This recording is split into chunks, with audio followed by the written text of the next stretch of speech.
उत्तर प्रदेश के अमरोहा जिले के गांव बावनखेड़ी में 15 अप्रैल 2008 को एक चीख सुनाई दी। यह चीख थी, बचाओ बचाओ, मार डाला। गांव के लोग हड़बड़ाकर अपने अपने घरों से बाहर निकले और कुछ समझ नहीं आया तो सभी लोग भागते हुए शौकत अली के घर पहुंचे, लेकिन दरवाजा अंदर से लॉक था, इसलिए लोग दीवार फांदकर घर के अंदर घुसे। सामने शबनम जमीन पर घबराई हुई हालत में बेहोश पड़ी थी, लेकिन जैसे ही लोगों की नजर घर के बरामदे में पड़ी तो मंजर कुछ ऐसा था जिसने पूरे गांव को हिला के रख दिया था। बरामदे में शबनम के पिता शौकत अली की लाश पड़ी थी, गला पूरी तरीके से कटा हुआ, और थोड़ी ही दूरी पर अंदर वाले कमरे में उसका भाई राशिद मरा पड़ा था। दूसरे कमरे में अनीस और उसकी बीवी अंजुम, दोनों की गर्दनें धड़ से अलग होने के करीब थी, और ठीक उनके पास 10 महीने का मासूम अर्श बिना हिले डुले बेजान पड़ा था। एक और कमरे में शबनम की मां हाशमी और भतीजी राबिया, दोनों की गर्दनों पर भी वही गहरे कट के निशान थे। शबनम का रो रो कर बुरा हाल था, क्योंकि एक ही रात में उसका पूरा परिवार उजड़ गया था। एंड घर के अंदर देर रात शबनम की बुरी कंडीशन और उसी के घर के 7 लोगों की मौत, मामला बहुत ही ज्यादा सेंसिटिव था, इसलिए इसकी खबर तुरंत पुलिस को दी गई। मौके पर पहुंची पुलिस ने पूरे मामले की शिनाख्त की एंड बॉडीज को तुरंत पोस्टमार्टम के लिए भेज दिया। पुलिस के लिए इस केस के पीछे का सच जानना बेहद जरूरी था, क्योंकि मामला इतना खौफनाक था कि गांव के सभी लोग सहमे हुए थे और पहली नजर में ये मामला आपसी रंजिश का लग रहा था। इसलिए पुलिस ने जब घर में अकेली बची शबनम से पूछताछ करी तो उसने बताया कि जमीनी विवाद के चलते उसके पिता शौकत अली की उन्हीं के भतीजे सुक्कन से लड़ाई चल रही थी, एंड इन सब के पीछे उसी का हाथ है।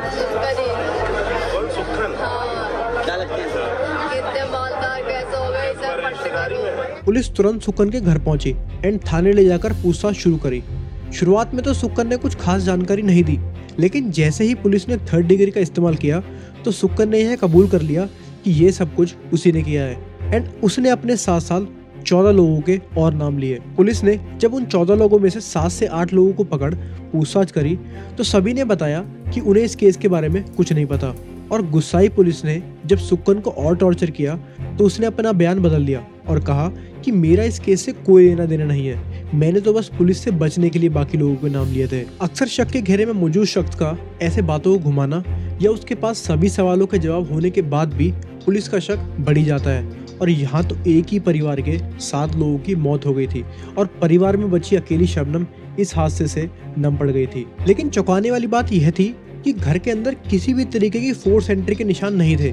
घर का सारा सामान वहीं का वहीं, जिसका मतलब अपराधी लूटपाट के इरादे से नहीं आया था, और ना ही मरने वाले किसी भी मेंबर ने कुछ शोर मचाया, क्योंकि अगर शोर मचाया होता तो किसी न किसी को तो सुनता ही, लेकिन किसी को भी इसकी कोई खबर नहीं लगी। और इधर दूसरी तरफ कुछ घंटों में आई पोस्टमार्टम रिपोर्ट ने तो केस की तस्वीर बदल दी, क्योंकि सभी लोगों की मौत शॉक और हेमरेज यानी कि गला कटने के बाद सांस ना आने की वजह से हुई थी। वहीं 10 महीने की अर्श की मौत गला दबाकर की गई थी।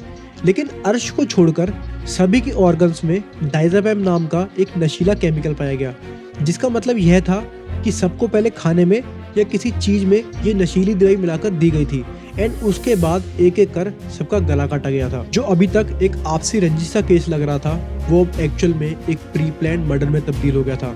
बट किसी भी क्राइम को साबित करने और किसी को मुजरिम ठहराने के लिए मोटिव और स्ट्रॉन्ग एविडेंसेस का होना बहुत जरूरी है, जो यूपी पुलिस को मिला भी, और सारी कड़ियां जोड़ते ही कुछ ऐसा सच सामने आया जिसने न सिर्फ उत्तर प्रदेश को बल्कि पूरे देश को हिला के रख दिया था। और एक साथ एक ही रात में 7 कत्ल को अंजाम दिया। परिवार के 7 लोगों के सनसनीखेज कत्ल के मामले में फांसी पूरे देश को दहला दिया था।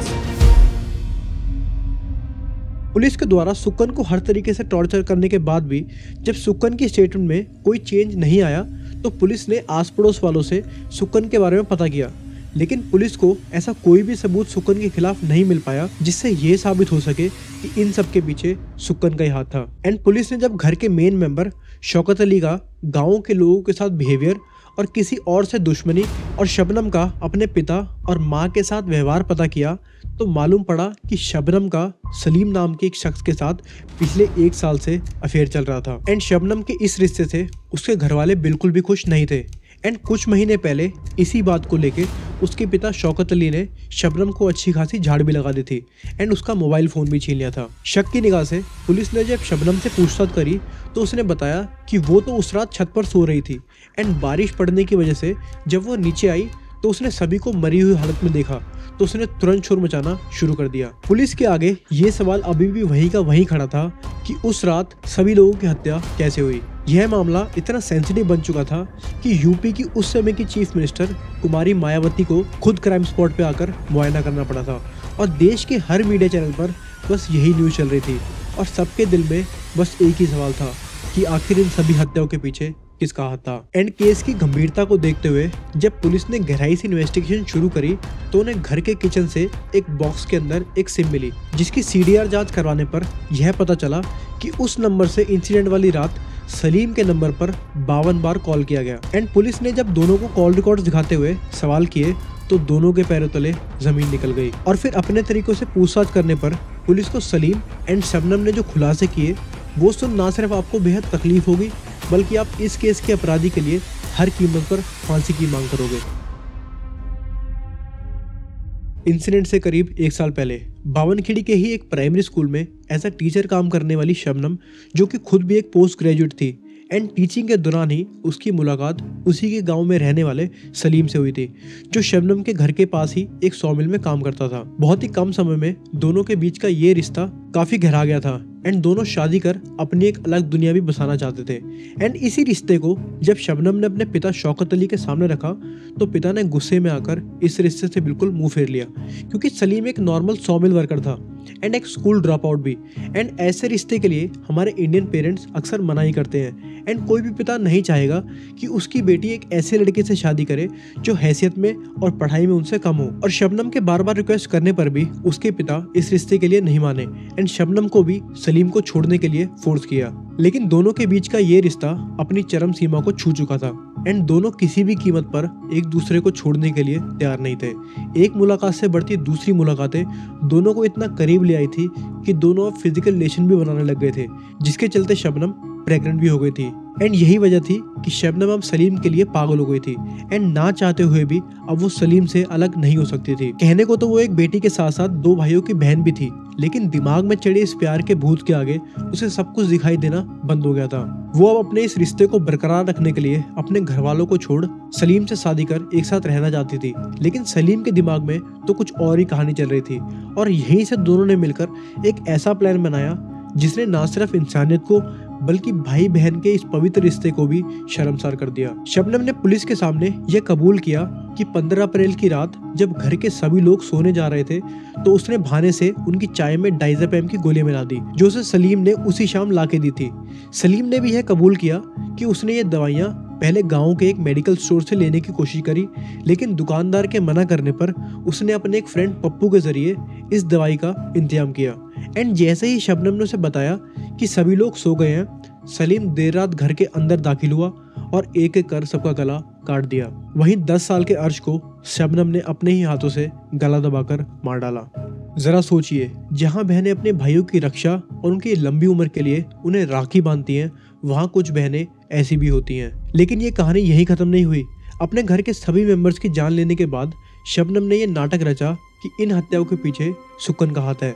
हालांकि ये पूरा प्लान सलीम ने ही बनाया था, लेकिन जब सलीम ने इस प्लान के बारे में शबनम को बताया तो शबनम ने उसे रोकने की कोशिश नहीं करी। अब आप सभी के दिमाग में भी वही सवाल आ रहे होंगे जो मीडिया ने शबनम से किए कि वो भाग के भी तो शादी कर सकती थी या फिर सिर्फ अपने पिता को ही तो मार सकती थी, लेकिन उसने सबको क्यों मारा। जवाब में शबनम ने कुछ ऐसा कहा, नहीं बाप को मार सकती थी लेकिन सबको क्यों मारा। सबको क्या करा, हम बस ये प्लानिंग थी हमारा, हम दोनों शादी कर लेंगे और यहीं रहेंगे। प्यार में शबनम इतनी अंधी हो चुकी थी कि उसका दिल अपने सभी घर वालों को मारने से पहले एक बार भी नहीं धड़का। और जैसे जैसे इस केस की परतें खुलती गई तो पुलिस ने दोनों को आमने सामने बिठा दिया। पूछताछ शुरू हुई तो चौंकाने वाली बात यह थी कि सलीम ने सबसे पहला इल्जाम शबनम पे लगाया और कहा कि इन सब के पीछे शबनम का ही हाथ है, वो तो बस इसका साथ दे रहा था। शबनम से कोई प्रेम प्रसंग नहीं था, लेकिन इसने ये जो कत्ल किया है इसी ने किया था। मुझे तो जबरदस्ती ये फंसाया गया, जो मैंने सच बताया था अदालत को, तो इस वजह से इसने मुझे फांसी की वजह से मेरा नाम लिया है। किसने किया है कत्ल? ये कत्ल शबनम ने ही किया, अकेले ने इसी ने कत्ल किया। इसका परिवार ही 70 यह बात जब शबनम को पता चली तो उसने सारा इल्ज़ाम सलीम पे लगा दिया और कहा कि सलीम उसके पिता की सारी प्रॉपर्टी हड़पना चाहता था एंड ये सारा प्लान भी उसी ने बनाया था। अब तक जो एक दूसरे के लिए पूरी दुनिया से भिड़ने के लिए तैयार थे, अब वही एक दूसरे के लिए सबसे बड़ा खतरा बन गए थे। शबनम को समझ आ गया था कि उससे बहुत बड़ा पाप हो गया है एंड उसे इस बात का पछतावा भी है, लेकिन कहते हैं ना, अब पछताए क्या हो जब चिड़िया छुप गई खेत। और यहाँ तो खेत नहीं बल्कि 7 लोगों की जान छीन ली गई थी। पुलिस के बाद जब यह केस ट्रायल कोर्ट में पहुंचा तो कोर्ट ने इस केस को बेरहमी और दरिंदगी से किया गया प्री प्लान्ड एग्जीक्यूशन बताया और जिस तरीके से इस पूरी वारदात को अंजाम दिया गया, कोर्ट ने इस केस को rarest of the rare case करार दिया। एंड ट्रायल कोर्ट के फैसले के बाद जब यह मामला हाई कोर्ट पहुंचा तो वहां हर सबूत को बारीकी से एक एक कर खोलकर देखा गया। हर गवाही, हर डॉक्यूमेंट, हर बयान को उस नज़र से पढ़ा गया जिससे एक इंसान की सच्चाई और एक दरिंदे की नीयत को अलग किया जा सके। एंड हाई कोर्ट ने साफ कहा कि ये एक मर्डर नहीं बल्कि एक कत्लेआम था, जो दिल नहीं बल्कि दिमाग से किया गया था, बिना किसी पछतावे के, बिना किसी रहम के। Am I the hunter or the prey? And यही वजह थी कि इस केस में रहम की कोई गुंजाइश नहीं छोड़ी गई, क्योंकि जब मोहब्बत की आड़ में कोई अपने पूरे खून को मिटा दे तो उसे इंसाफ नहीं, सजाए मौत मिलनी चाहिए। एंड इंसिडेंट के 2 साल बाद यानी कि 2010 में अमरोहा कोर्ट ने दोनों को फांसी की सजा सुना दी। एंड भारत की आज़ादी के बाद पहली बार किसी औरत को फांसी होने वाली थी। वर्ष 1947 के बाद से पहली बार भारत में किसी महिला को फांसी होने वाली है। हालांकि कोर्ट के जजमेंट के बाद शबनम ने दया याचिका दायर की और उसकी इस अपील के चलते कोर्ट ने उसकी फांसी पर अस्थायी रोक लगा दी। लेकिन कहानी में एक नया मोड़ तो तब आया जब उसी जेल की कोठरी में उसने अपने बेटे को जन्म दिया। वो बच्चा जो ना इस जुर्म का गवाह था ना ही हिस्सेदार, लेकिन किस्मत ने उसे सबसे बड़ी सजा दे दी थी, एक कातिल माँ का बेटे बनने की, जिसे अपनी माँ के जुर्म के बारे में कुछ नहीं पता था। लेकिन माँ तो माँ होती है, इसलिए उस बच्चे ने उस वक्त के प्रेसिडेंट रामनाथ कोविंद से ये गुहार लगाई कि उसकी माँ को माफ कर दिया जाए, क्योंकि वो अपनी माँ से बेहद प्यार करता है। कि वो मेरी माँ को फांसी ना दें क्योंकि मैं उनसे बहुत प्यार करता हूँ इसलिए। अब कोर्ट आगे उनकी चाहे जो भी सजा फाइनल करे, लेकिन सच तो ये है कि इस केस में सिर्फ 7 लाशें नहीं गिरा है एक पूरे परिवार का वजूद, और टूटा है भरोसे का वो रिश्ता जिसे हम बेटी कहकर आंख मूंद कर मान लेते हैं। लेकिन इन सवालों के जवाब कानून की किताबों में नहीं बल्कि उस कुल्हाड़ी के निशानों में है जो 7 लोगों की गर्दनों पर चली थी। क्योंकि जब प्यार की जगह हवस ले ले और बेटी अपने ही घर को खून से रंग दे तो इंसाफ का सिर्फ एक ही चेहरा बचता है, फांसी। Am I the hunter or the prey? Should I run or should I stay? The